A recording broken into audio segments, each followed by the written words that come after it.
Contohnya, it's raining cats and dogs. Sekarang hujan anjing dan kucing tiba-tiba turun dari langit. That may seem like a lot of work, but learning idiom is fun, especially when you compare English idiom to the idioms in your own language.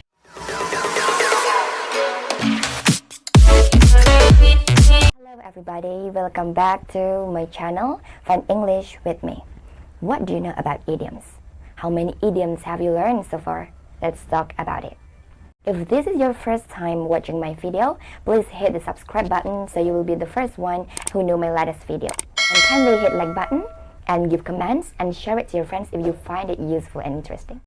English idioms, proverbs, and expressions are an important part of daily English. They come up all the time in both written and spoken English. That may seem like a lot of work, but learning idiom is fun, especially when you compare English idiom to the idioms in your own language. Learning to use common idioms and expression will make your English sounds more native, so it's a good idea to master some of these expressions. So, what do you know about idioms? Contohnya, it's raining cats and dogs. Artinya bukan, sekarang hujan anjing dan kucing tiba-tiba turun dari langit, bukan. Tapi itu adalah perumpamaan. Jadi idiom sendiri dalam bahasa Indonesia adalah peribahasa atau kata-kata dengan makna yang bukan sebenarnya, kata-kata dengan makna konotatif. Dan kali ini kita akan belajar tentang 5 idioms yang paling digunakan oleh native speaker. Number 1, beat around the bush. Pertama kali aku tahu tentang idiom ini saat aku masih kuliah nih. Waktu itu ada dosen namanya Bu Antonina sering berkata tentang idiom ini, beat around the bush. Pertama kali beliau mengatakan idiom ini waktu itu di kelas, beliau bilang, we'll have presentations next week, but please keep in mind that don't beat around the bush. Lalu aku pikir, kita disuruh presentasi, tapi jangan beat itu pukul-pukul, bash itu semak, tapi jangan pukul semak-semak, maksudnya apa gitu. Aku tanya sama temanku, kita masih sama-sama newbie, nggak tahu artinya, lalu akhirnya kita search di Google and we found the answer. Beat around the bush itu ternyata adalah idioms, dan artinya adalah saat kita menggunakan dalam kalimat don't beat around the bush adalah kalau ngomong jangan muter-muter atau jangan bertele-tele, so we have to be straightforward to the main point. Contohnya seperti tadi, if you have presentation, don't beat around the bush. Number 2, best of both worlds. It has all advantages. Jadi, kita punya banyak manfaat atau kita punya 2 manfaat sekaligus dari 2 hal yang sebenarnya berbeda dalam satu waktu tertentu. Atau bisa dibilang dalam kalimat bisa kita terjemahkan sebagai memiliki hal terbaik dari 2 hal. Contohnya, she works in the city and lives in the country, so she gets the best of both worlds. Dia bekerja di kota dan tinggal di desa, jadi dia mendapatkan hal terbaik dari 2 hal tersebut. Di kota gajinya banyak, tapi di desa pengeluarannya sedikit, right? They want the best of both worlds, sport and luxury in one car. Mereka ingin hal terbaik dari 2 hal, mobil yang sporty sekaligus mewah. So we can call it as best of both worlds.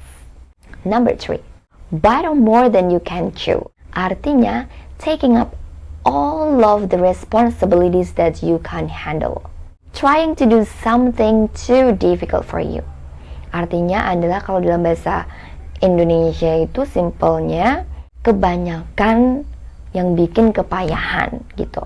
Mau kebanyakan tugas, kebanyakan tanggung jawab yang bikin kita kepayahan atau tidak bisa menyelesaikan tanggung jawab dan tugas dengan baik.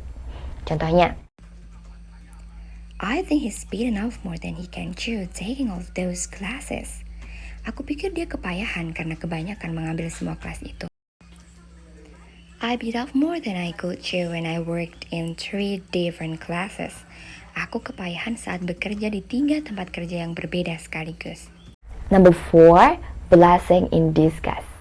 Something is bad at first sight, but actually it's good. Berkah tersamar atau rahmat yang terselubung. Sesuatu yang awalnya tampak buruk, tapi ternyata menghasilkan sesuatu yang baik.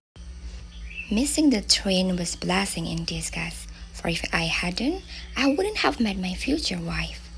Untung ketinggalan kereta. Kalau enggak, aku nggak bakal ketemu istriku sekarang. Dad's illness was a blessing in disguise. It brought the family together for the first time in years.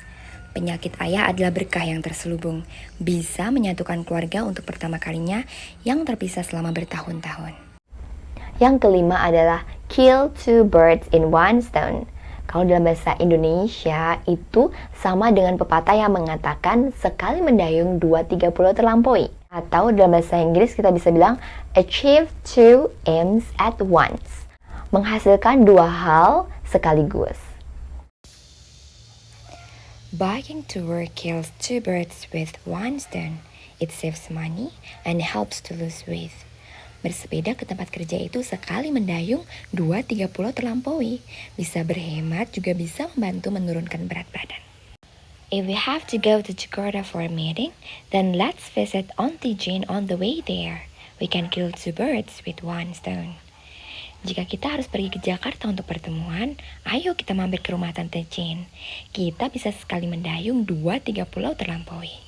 Alright teman-teman, itu tadi 5 idioms yang merupakan idioms paling banyak digunakan oleh native speaker. Teman-teman yang ingin request tentang materi grammar atau vocabulary atau tips yang berkaitan dengan bahasa Inggris, teman-teman bisa berkomentar di kolom di bawah ini. Jangan lupa untuk subscribe, kasih komen dan juga like, because it means a lot for me. So see you next time, have a nice day and bye!